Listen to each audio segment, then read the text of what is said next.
Yampuna Kadama yazaalidde mu Nnyonyi, omulala ye agudde eddalu e Dubai so ng'ate maama wa Anti Kaduuka eyafa bamutabukidde mukazi wattu.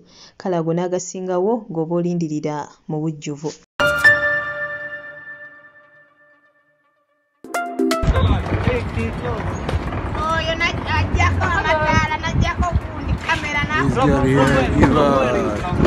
If you know this girl here, you come and pick her.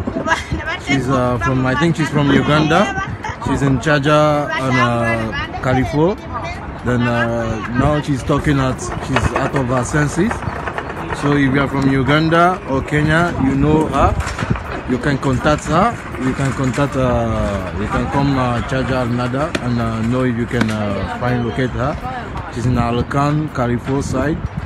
So I think she's you should help her in any way you can get her contact. Please, you guys should see her this. As I'm seeing it, she's in Chaja, UAE. So you guys should help her. Help her out. Nga obiwulidde mukwano gwange bye byate bigenda maaso eruuyi eyo bambi enkuba kyeyo bw'atyo yagudde eddalu ate wali mu ggwanga erya Dubai. Si byangu n'akamu n'akeddagala mu butuufu simanyi ki kyamutuuseeko, teri amanyi ki kyamutuuseeko wabula nga mikwano gyange ensi yo si nnyangu, wabula nga byonna ebinaba bigenze maaso n'okubeera nga ate bizuuka ku nkuba kyeyo munnaffe ono butereevu nja kuba ate mbikutuusako. Kye ngenda okusaba kiri kimu, subscribinga teekako akadde mukwano gwange buli kimu obeere ng'ate okifuna waneeno. Naye nga nnyongera okujjukiza mukwano gwange nti amanya yenze Omumbejja Aisha Nassor era nga nkukulisaayo yonna mukwano gwange gy'okakalabiza emirimu gyo gwe yagimaliriza so ng'ate gwakyagikakalabya gyebaleko nnyo mukwano gwange gyonna ate gy'okwasaganya eruuyi eyo. Sijja koowa kubeera ng'ate mbebaza olw'obutakoowa kuntegeranga matu. Nsaba Katonda bambi abasasulemu ekisinga obulungi mu budde bwammwe bambi bwe mmala ng'ate muntegera amatu waneeno ku channel yaffe eno era nga bambi nyongera okujjukiza gwe eyakaneeyongako essaawa eno yennyini nti waneeno ofunawo updates nga ge mawulire agenda mu maaso mu ggwanga lyati Uganda wa celebrities baffe bonna abawano saakate n'abo abali wabweru w'eggwanga. Mawulire gonna agakwata ku bankuba kyeyo mukwano gwange ogenda mu maaso n'okubeera ng'ate wano ogafuna. Kale bambi subscribing ateekako akadde butereevu tojja kwejjusa era ng'okubeera ng'akwongerayo ate ye munnange Kadama munaffe omulala okuva ate wali mu ggwanga erya Saudi Arabia bw'atyo yabadde ate akomawo mu ggwanga lyati Uganda. Ono bw'atyo ate n'azaalira mu nnyonyi ey'ekika kya Qatar Airways.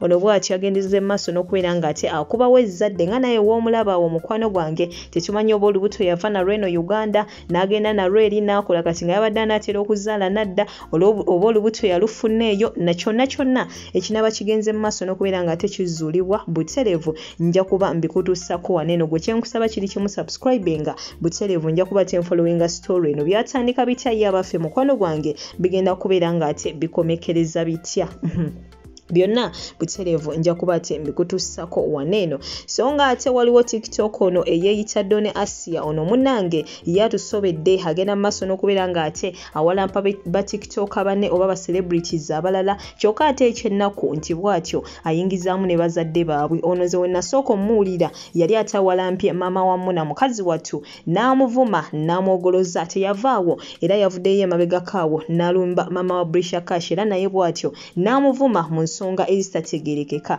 Ono nno we bavaayo ne bamugambako oyo yenna agenda mu maaso n'okubeera ng'ate amubuukira bw'atyo ye taddibwamu era agenda mu maaso n'okubeera ng'avaayo bubi nnyo era bw'atyo naye n'agenda mu maaso n'okubeera ng'ate amuvuma. Kati nno bwe tutyo twadde tukyali awo ate Anti Kaduuka n'avaayo mukazi wattu ng'amugambako ate ku nsonga za Brisha era bw'atyo ng'amugamba nti bannange byonna mubikoole mwevume bye mwevumye ne bambi abazadde mubajje mu nsonga zammwe. Kati nno munaye twabadde tukyali awo ate ng'era avuddeyo bw'atyo ate n'abuukira maama wa Anti Kaduuka mukazi wattu nno na mugenzi yeefiira dda bw'ati ate n'avaayo era naye n'amutabukira bubi nnyo. Kale munnange tetumanyi mukyalo ono kiki kyamutuukako naye nga si byangu n'akamu n'akeddagala era nga bwentyo ngenda kuba nkulekerako vidiyo zino nga bw'atyo alina ebigambo byagenda mu maaso n'okubeera ng'ate ayogera. Ngenda kusaba obeeko kyoyogerako mu comment section wabula nga si byangu n'akamu n'akeddagala. Mikono gyange kyengenda obbasaba kiri kimu bannange social media tugikozese bulungi. Gwe yonna ina platform kwokolera ebintu byo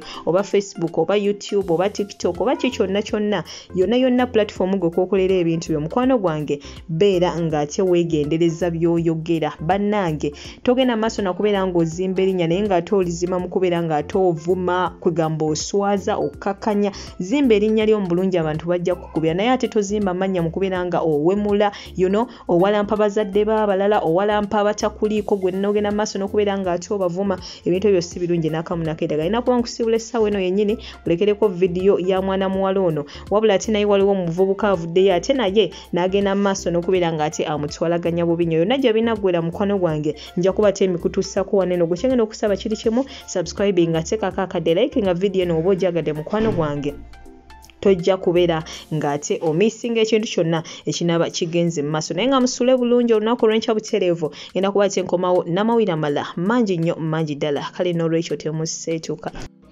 Welcome to TikTok Disciplinary Committee. Auntie Kaduka, you also came out and attacked me. No woman, as in no.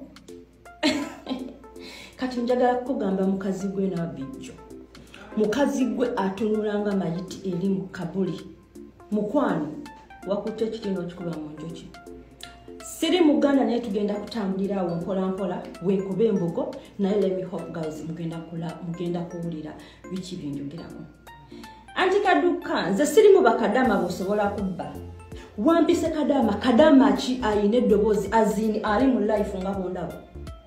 Nze Auntie Kaduka nakusukkako tosobola kwekomparinga ku nze Doni Asia gwe mazigwe bakyasuza tokyalina na kilo yettaka mu Kampala mbonaawo njasamire ebbanga lyomaze ng'oyasama ku media kikyofunyemu mumwe waddugaliranga enkobe kati gwe Auntie Kaduka nabijjo emyaka nnyoko gye yafiiramu nali gyendi ye nali nazaalibwa muli baakugamba nti nze yata nnyoko ngamba bwe mbanze yamutta ngende muzukule emagombe mukuleetera amagumba nga gatte nkufuuliremu nnyoko omulamu. Auntie Kaduka gwe nabijjo muno mwotunuuliranga ezike nze saggala ommanyire sikulumbangako ku Facebook wabula ontankudde ku TikTok njagala tukwerevu gwe nyawe yeggamba ng'osimanyi tosobola kwewusa waddugala n'oddugala ne mu mbala kasowano bawo yali ankwana nga nnyumbiza ebizibu ebikujjudde gasiya gwe kasasiro ontunuulira ompya take a look ate nga firite ennyumira mulungi. Auntie Kaduka you can't compare me to you. N'ekirala genda ozukule ennyoko emagombe omufumbe amagumba ogawute mu supu sinze yata maama wo sikumanyi tomanyi oli ondabeko ku kyalo kyewamwe nfaanana abeewamwe Auntie Kaduka bakugamba nze yata nnyoko nze yamutuga nze yamutta kati Auntie Kaduka oli omanyi nti nange ndi mu grade z'abakadama b'osobola okubba gwe bwontunuulira bw'oti nkulabikira mu ttuluba ly'abakadama b'osobola okubba oba basobola okujja ewuwo nga baagala obuyambi bwontunuulira bw'oti ly'ettuluba ly'onteekamu. Mukyala nkusaba onnesonyiwe stay away from me omukazi omubi talabika nganze wanvumye n'ompemula mazigwe omwo mwewaddugaliranga ekkobe nze Auntie Kaduka tosobola kubeera class yange I swear upon the living God class gyendimu ndi ku class oli Uganda olina mu muzigo mwobonaabonera oli ku Doni Asia do you even know me? Do you even know me? Nkumanyi gwe mukyala simanyi oneeraliikirira ngeri bawo gye yakugamba nti mukwano gwange oneeraliikirira. Are you scared of me? If you are scared of me, stop shouting for me mukazi gwe n'abijjo. Oliawo ekifaananyi bw'oba tokikoze editing tosobola na kukipostinga ku media mbu naawe oyogerako filters etula mu mulungi. Kyekinnamukadde tekiva mu basawo baganda buli kadde kubeera mbaganga talina mulimu mulala gwako olaba mubulire kuwasa basajja na kulya ng'ente emenyese bwe kitandika olyawo ogamba kineno kibi kisikire Mukama.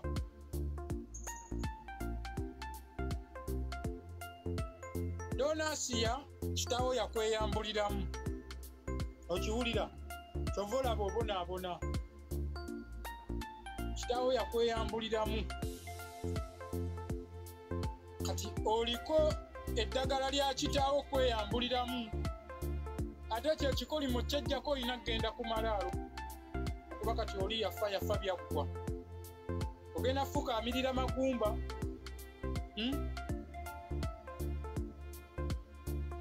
abaana bali eri babonaabona buli musaayi gwo mbalabye oba bali mu nsozi z'awa Mukama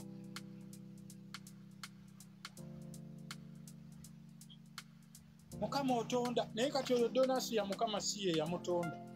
Oyo mulugwala yabumba mubumbe. Oyo mulugwala yabumba mubumbe. Era mu basiru Donasi oli kopolo mu basiru oli kopolo. Obiba byewalula oli konkoma ogeza gutwe nga mmale. Ogutwe gunene oba mujjuddemu bbi oba mulimu mazzi. Ogutwe gunene gana weewasane Calvin Kayanja Mizigwe. Mubeereyo muzaale Biyiga Sharifu. Biri kuno bibonyaabonya bantu. Genda obeere ne Calvin Kayanja we mutwe mwamanyire okubba bakadaama. Muzaale Yiga Sharifu.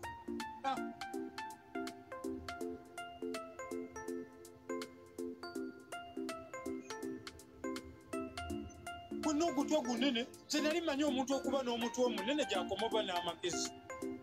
Naye temuli yadde mujjuddemu muwumbo gwa Biguli awo gutudde bwe guti. Omutwe omunene omuwumbo gwa Biguli nga kiswa.